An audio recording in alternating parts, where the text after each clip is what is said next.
Hey Gil, are you ready to talk about Demolition Man? Man, I am so ready. You are fined 1 soul credit for violation of the Midnight Lair verbal mortality statute. Stay scary. What the hell was that? Gil, you're violating the verbal mortality statute. Remember, no cursing on this podcast. Levi, how the f*** are we supposed to do a podcast about Demolition Man without cursing? Yeah, you got a point. We just need to let the audience know that we're going to have some coarse language so that they have enough time to get the kids out of the room or make sure grandma's not listening or whatever. I think you just did. Now, can we disable right. that machine? Sure, let me just get here, and then I'm going to hammer this into and kick it, and Phoenix! All right. Simon Says, let's start this podcast. Fucking A? Fucking A.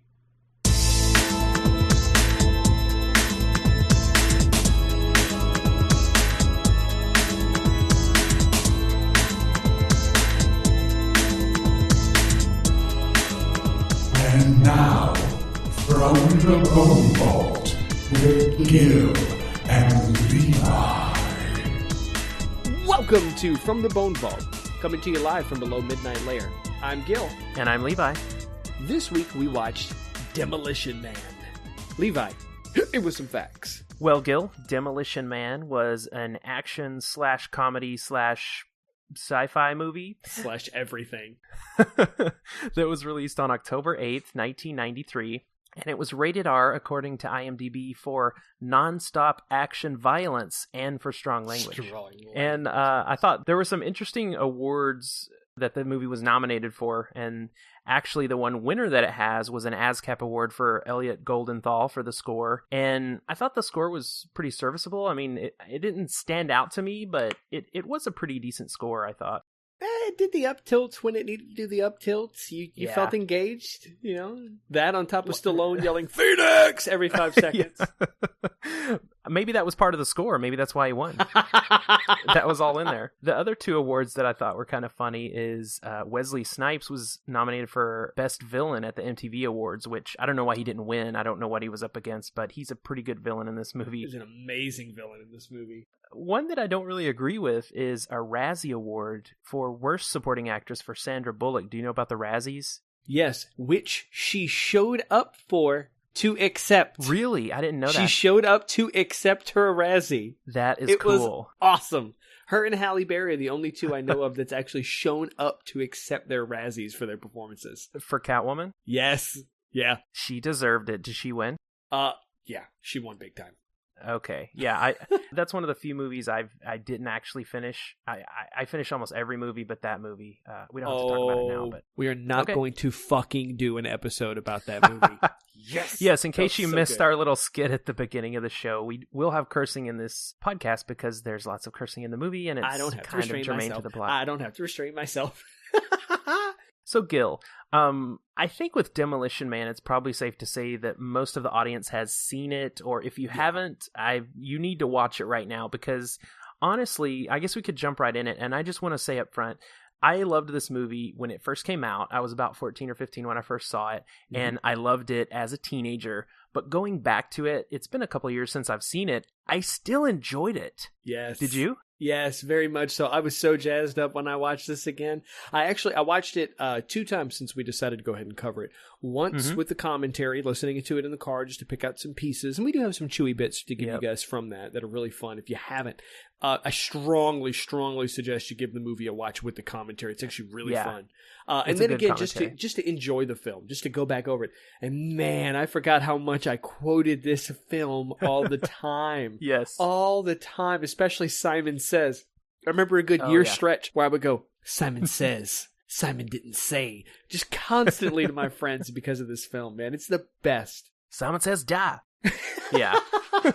That's my favorite. How much do you weigh? And then chuck your friend. I was watching this with my wife, and I just kept rattling off 2 seconds before the line would come on screen. I would rattle it off. I forgot that I had memorized basically this whole movie. I purposely didn't do that in front of my wife because I constantly get onto her for talking into films. And if I'd have done that in front of her, she'd have beaten me blind.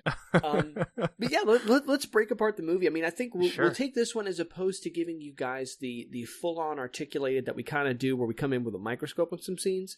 And I think as we get to scenes we like, Levi and I, we're really are just going to banter about this, guys, and just really enjoy this film. So the onset of this movie is this awesome helicopter shot where you have Sly and the two obligatory pilots that he gets to banter with as he comes in. And Zachary Lamb. Oh, was that Zachary Lamb? I think so. I think that was the intention. Oh, okay. They come in, they get up to the, you get these great establishing shots there of like, just the Hollywood sign on fire. The Hollywood sign on fire. Levi, the Hollywood sign was on fire. One of the first notes I made was like, is this the beginning of Terminator 2 or the dream sequence in Terminator 2? Because everything is on fire. Everything. Including, as you say, the Hollywood sign. This is the first movie I remember having that on fire, though. I had never seen, in my head, I don't remember another film having the Hollywood sign on fire, I could be wrong, though. Yeah, this movie started filming about 6 months after the actual LA riots. I don't know if you caught that in the commentary. Oh, no, I didn't. I didn't know that. That's apropos. Yeah. So really, they didn't have to do much effects. They just went through and just shot raw B-roll, right? Yeah. Of the devastation. Well, you joke about that, but do you remember the Hall of Violence in the museum where Phoenix gets trapped? Yeah. All the pictures on the wall were actual pictures from the LA riots. Oh my God. Yeah, so if you go back through that, you can look through there and see actual shots from the LA riots. God. So part of the feeling of this movie with the anarchy and it seems really out of place today. It seems very cartoonish, which that's a word they use a lot in the commentary, is cartoonish. But I think the violence came from a real place. Yeah, very apropos of the time. So we get this, one of the first amazing one-liners from Sly right here, where he just, under his breath, right before leaping out of this plane, goes, "Send the maniac to catch a maniac." And then he leaps out of the plane, screaming, "Phoenix!" For the first time on camera. Send the maniac to catch one.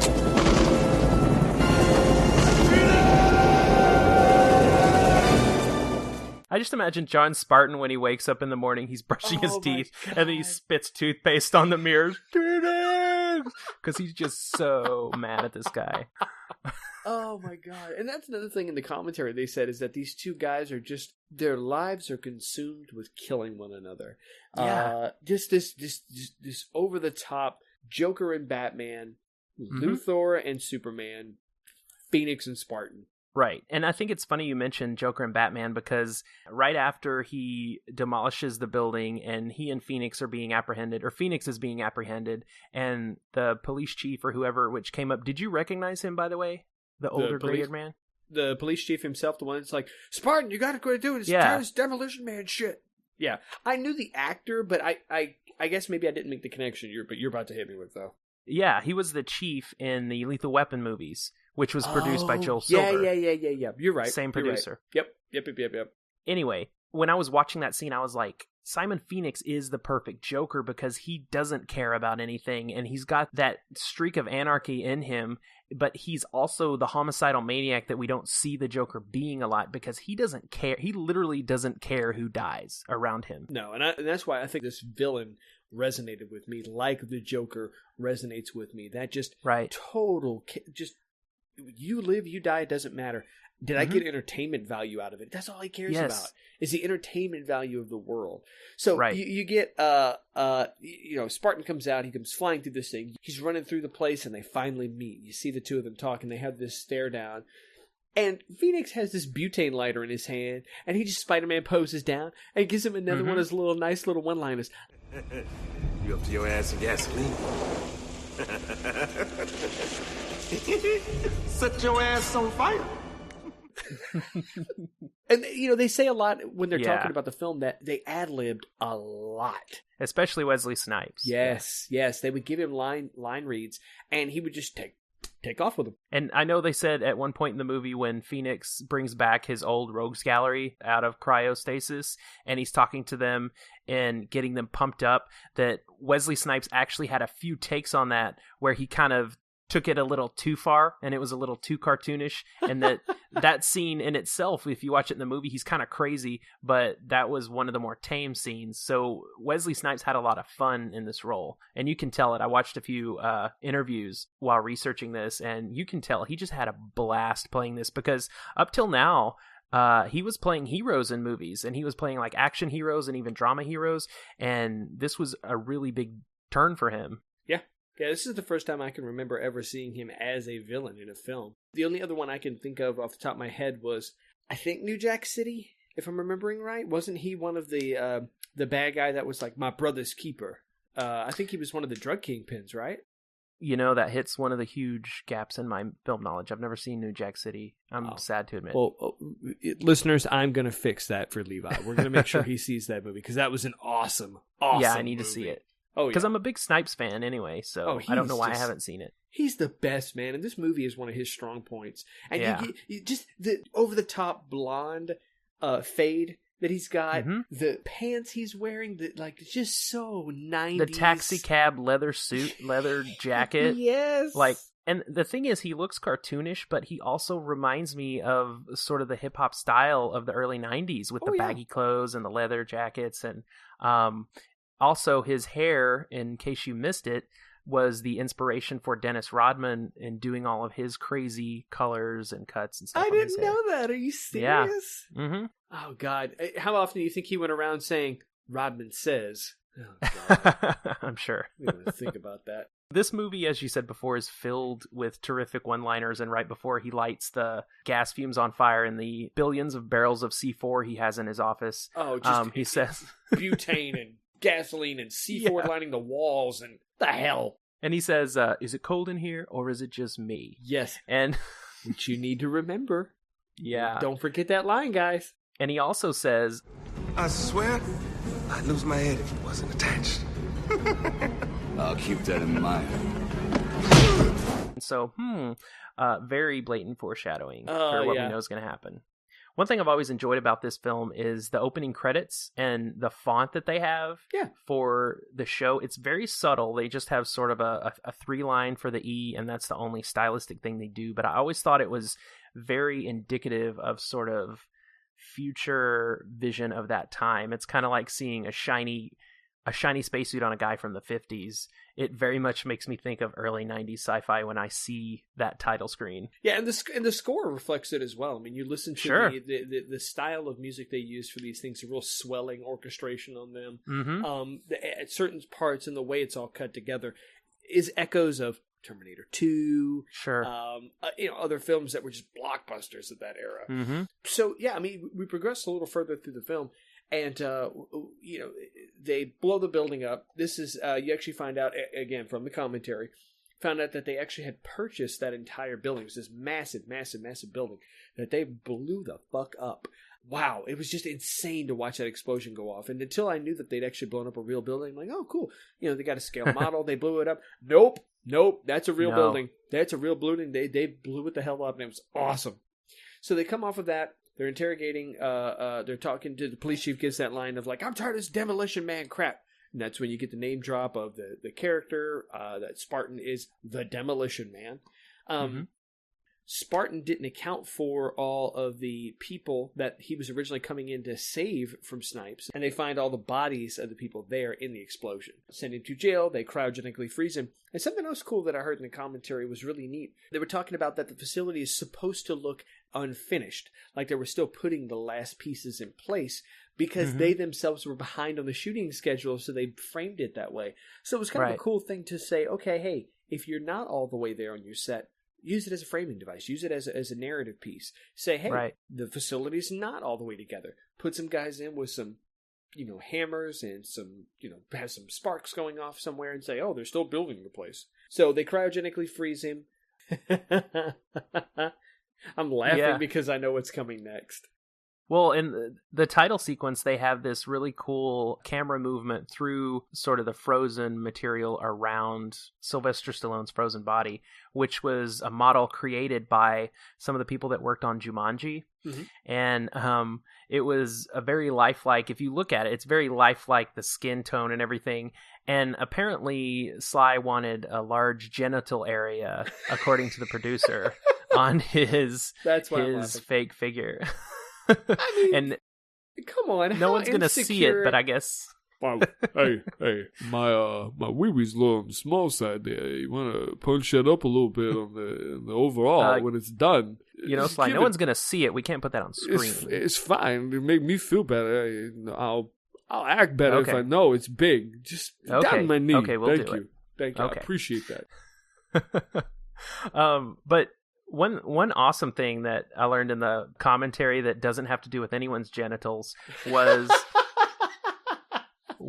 in the scene where Simon Phoenix is being read his sentencing by Warden William Smithers. Oh no, it's his parole hearing. Or parole hearing. I'm sorry. Yeah. This is after he's been defrosted. I'm sorry.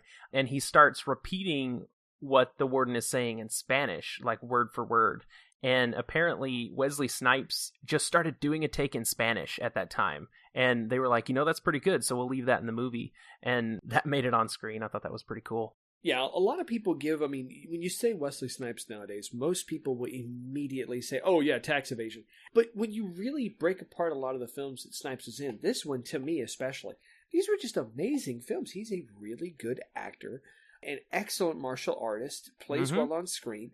Blade 2, Blade 3, these were successful films. He deserves a little more credit, I think, than a lot of the people when they go back and watch these movies give him. I think he's a little underappreciated in some circles. Not this circle, because we love the guy. Sure. In fact, his martial arts prowess was so great that his moves were so fast they blurred on film. So the reason some of his kicks and punches look kind of janky in the movie is because he actually had to slow them down. He couldn't deliver them. And I think you can tell kind of the way that he holds himself and the way that he moves himself, you can tell that he knows what he's doing.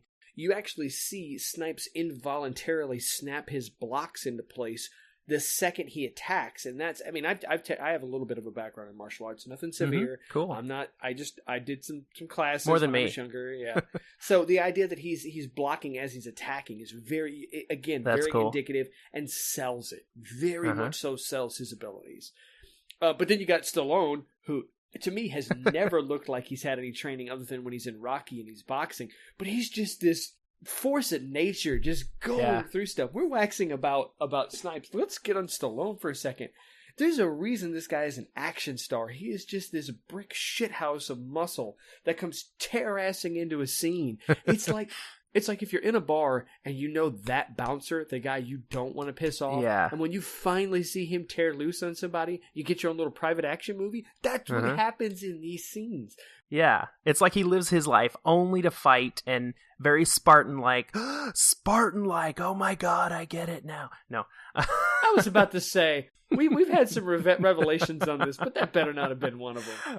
No, it wasn't a revelation, but I did kind of want to segue into the names of the characters, because especially the first two characters, they're so comic booky, but I like them because John Spartan is the warrior, the guy who is always fighting and he doesn't know how to live in society, and Phoenix is the guy who rises from, instead of the ashes, from the ice, a much better and much stronger person. And I just wanted to give a nod to those. I read something about Lenina Huxley was inspired by Aldous Huxley, who wrote Brave New World.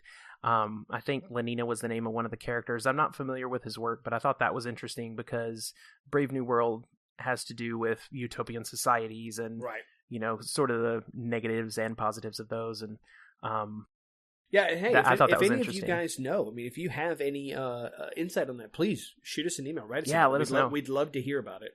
For sure. And that's actually a good segue into the next piece here. So Simon Phoenix is loose after they've come out, and we get an image of this new utopian society where they use everyone's full name. So if we were to address each other as such, it'd be, hello. I can't even do it without laughing. I cannot address you by your full first and last name without chuckling. I just can't. It's because you can't pronounce my last name. I don't know what you're talking about. So we move on to another scene. No, I can't pronounce Levi's last name properly. I've mispronounced it for years. We're very good friends, and he still chastises me for saying his last name. That's okay. I don't fault you for it. At least we don't live in this society. Exactly. So you don't have to worry about it. But yeah, it is funny that she calls him Warden William Smithers, and he calls her Lenina Huxley every time that they talk. Hello, greetings, Lenina Huxley. It's like, what the hell? So it's just this bright, chipper 1950s feel to the whole thing. Yeah. And everything's very sanitized, very clean. But you get this cool shot of this thing with like these, Medusa snakeheads, just this super. What? Okay, hold on. Let me break that down for a second. What the hell was that? Because could they just pop those up anywhere? I mean, don't you have to?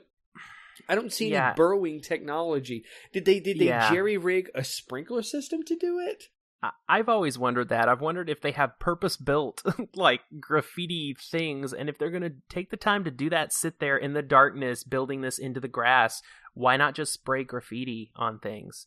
And, you know... What I don't understand is like, in a utopian society that corrects these things like that, and you have we'll get to the underdwellers and all that, they give you a little snippet of it right there, but it gets more prevalent later in the film. They had this technology, the sprinkler head pops up, and then this electrical thing goes across all of it to clean it.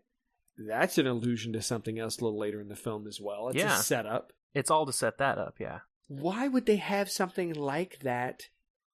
I'm just trying to counterbalance we have sanitized everything with this very dangerous piece of, let's just clean the graffiti off this. Is everything equipped with one of those? Well, now that you bring it up, I think maybe that could be seen as sort of a peek at the dangerous, just below the surface level of this society, that everything is nice and shiny, but at a cost. And that there's something underneath that is very volatile and has to destroy things, because some people see graffiti as art.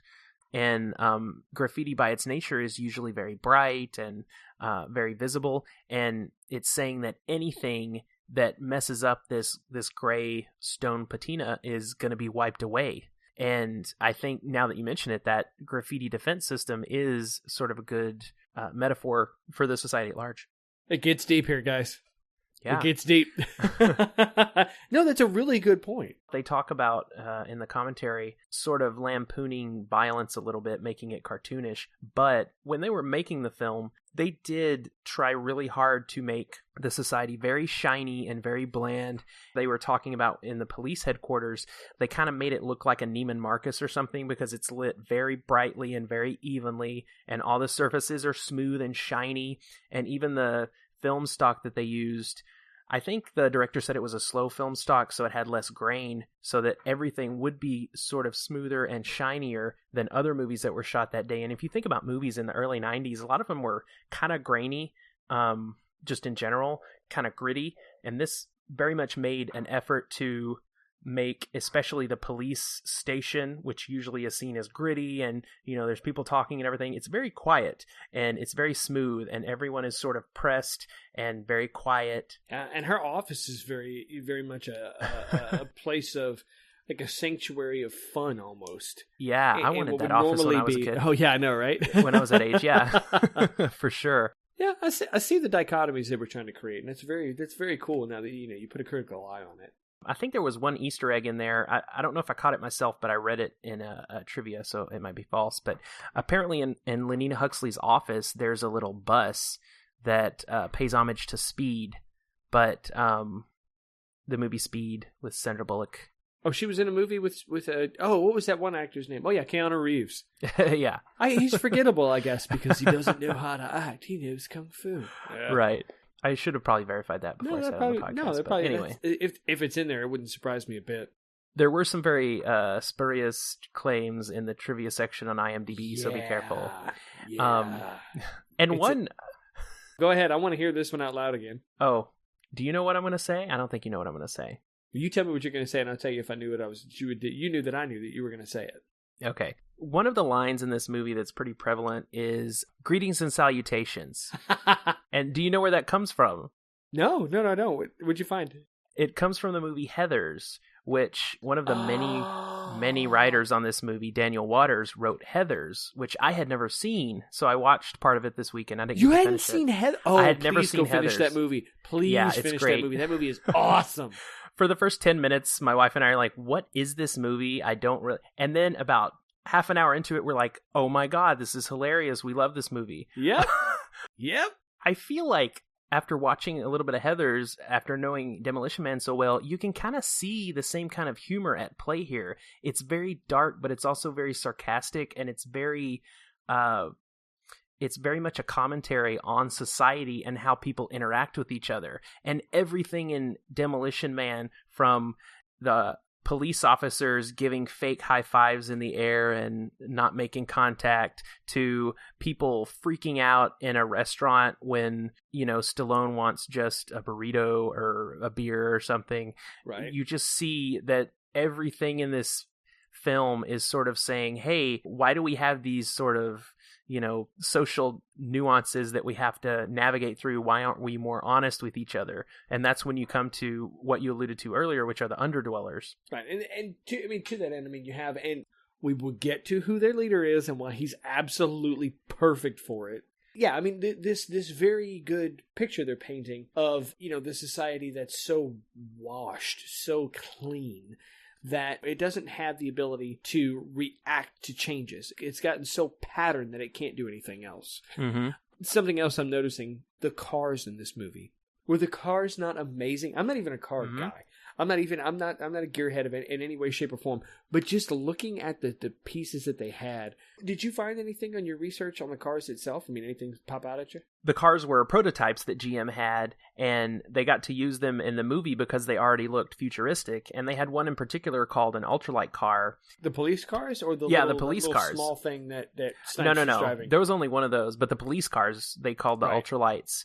GM ended up, I think, donating those. Wow. And they donated one, and they made a bunch of copies in fiberglass, which those cost many millions of dollars to make. Insane. Between Between the smooth buildings and the glass and metal architecture and these cars, it really sold this society. And in the commentary, the director talks about how carefully they tried to choose locations to shoot in because they didn't want that grungy part of LA. They wanted anything shiny and new that they could get. They went off to different areas in California, Southern California, to shoot so that they could get these areas.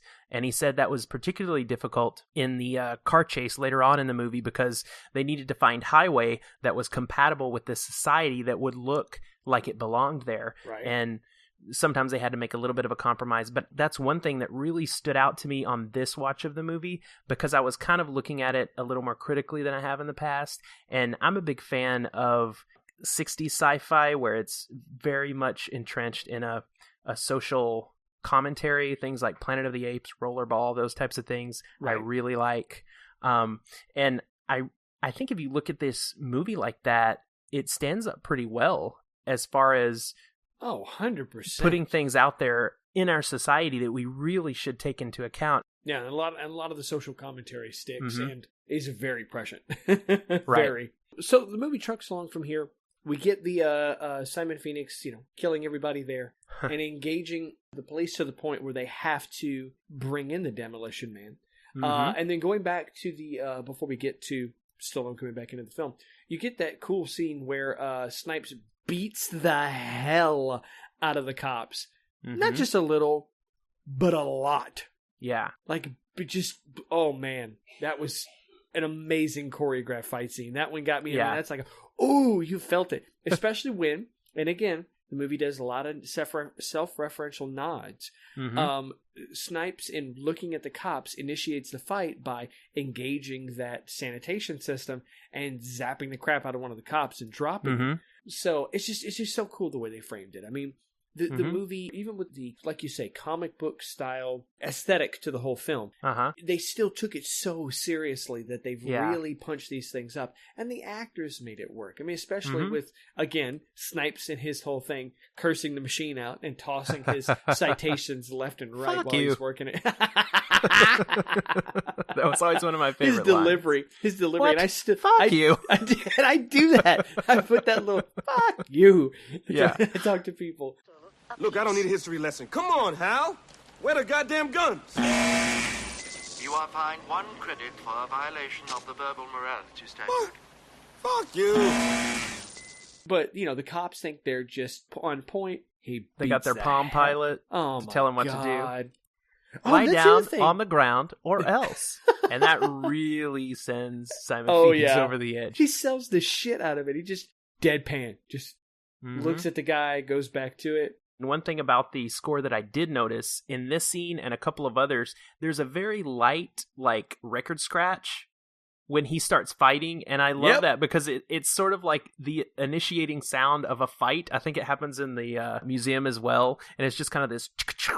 Yes.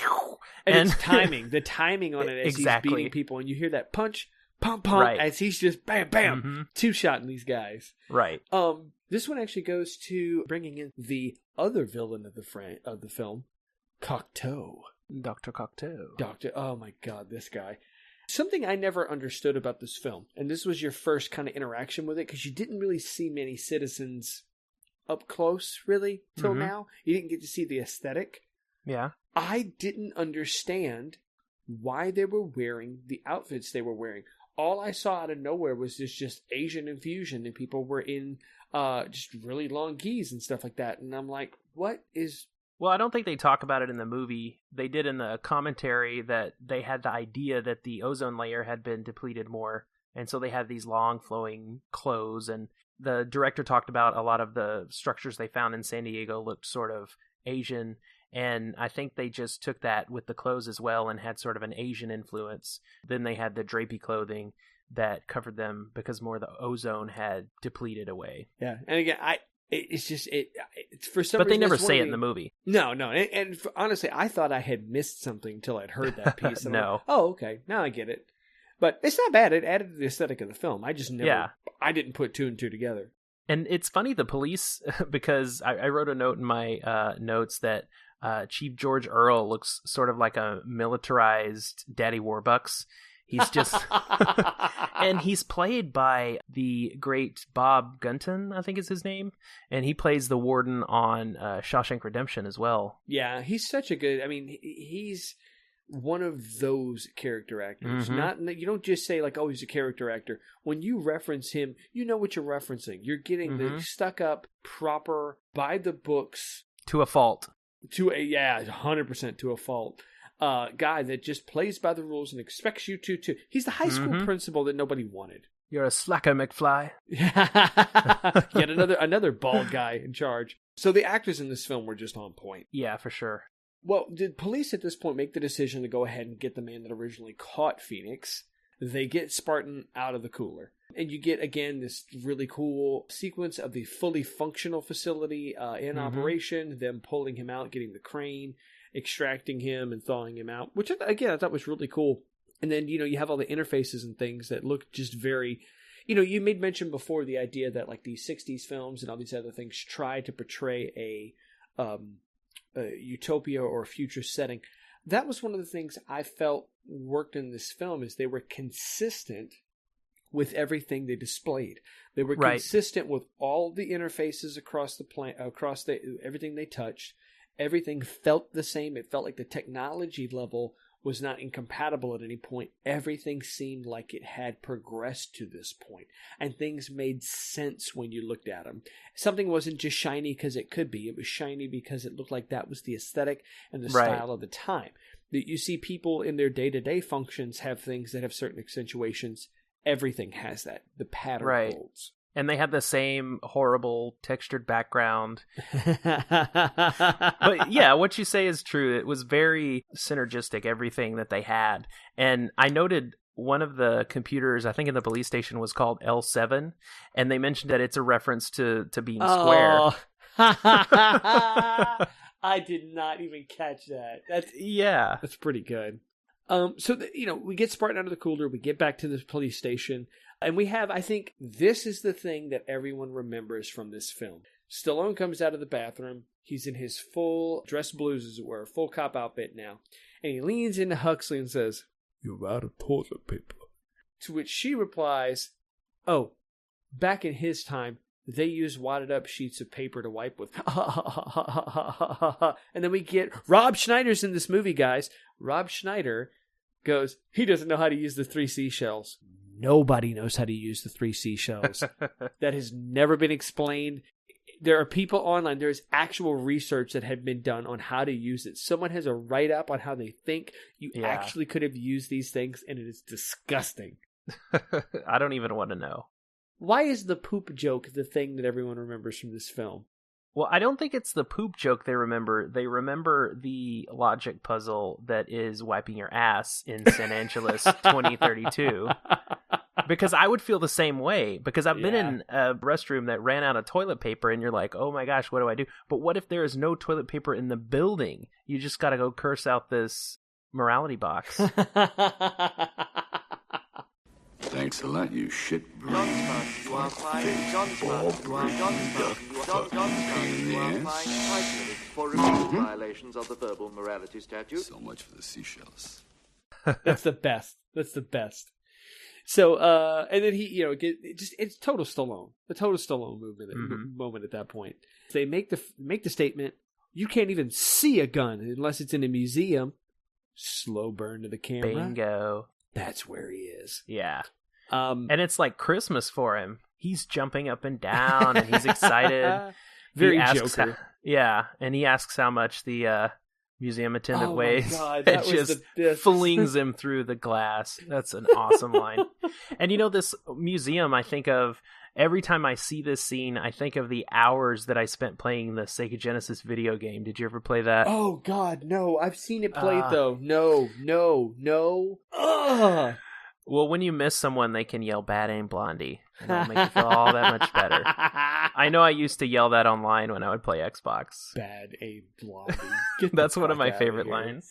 Oh my God! So yeah, then you go right into this amazing action sequence. Just a ton of one-liners during this thing. It is just the most a 90s schlockfest. Where it's just bam, bam, bam, bam. Phoenix, bam, you're on TV. Bam! He hits him with a TV. I'm done. I can't even. You're dead, Spartan. Forgot to say Simon Says. And he takes his stun baton and puts it in the water, and that makes Simon Phoenix fly into the air. Because we have 90s action movie physics. I'm just that fight scene was the best. It's incredible. Even before that, back when they're in the museum, when he fires the cannon and shatters it. Yeah, and that's how it starts. Yells, "I'm a blast from the past." You should have stayed there. What? Who's Holy that? shit! Is that John Spartan? Okay, we're not going to turn into Gill and Levi quote Demolition Man, but we're not going to make promises. Yeah, no, we won't do that this more. is definitely going to be that. But when he comes out of the museum from fighting John Spartan, he runs into one of my favorite characters, which is Associate Bob. I always loved Associate Bob. He was kind of like I don't know. I read something that in the comic book and in the novelization, it was revealed that he was a eunuch. That was something that Cocteau had done to him, and he reminds me of Varys Levi. from Game of Thrones. Was he the inspiration for Ferris? I just said that, Gil. No, but I'm making the connection. That's what I'm saying. Like, that's why I did the big gasp before you did that. But I don't know the time that. What is the first book? Song of Ice and Fire. It couldn't have come out that early. We have to know. It was published 1996, so it's possible, from what I can tell, from my quick Googling. But he did remind me of Varys a lot, except without the ambition, which is weird, because Varys doesn't have supposedly ambition. Anyway, this isn't Game of Thrones talk, but I did like Associate Bob, and one of these... You mean Otho? Yes, Otho. Greetings and salutations. I'm Associate Bob. We met before. Ever so briefly, I was groveling in fear at the time. One of the trivia pieces on IMDb said that his character in Heathers said greetings and salutations, which was wrong because that was Christian Slater? Christian Slater's character, which... Never mind, we won't get into Heather's talk. But Glenn Shaddix plays Associate Bob, and he actually played the preacher in the fire and brimstone preacher at the funeral in Heathers. I've got to go rewatch Heathers. Man. Yeah, this you got to watch Heathers. Me want to watch that movie again. But anyway, we find out that Simon Phoenix has some programming in his brain. He has someone to kill. Someone that was awesome. To kill.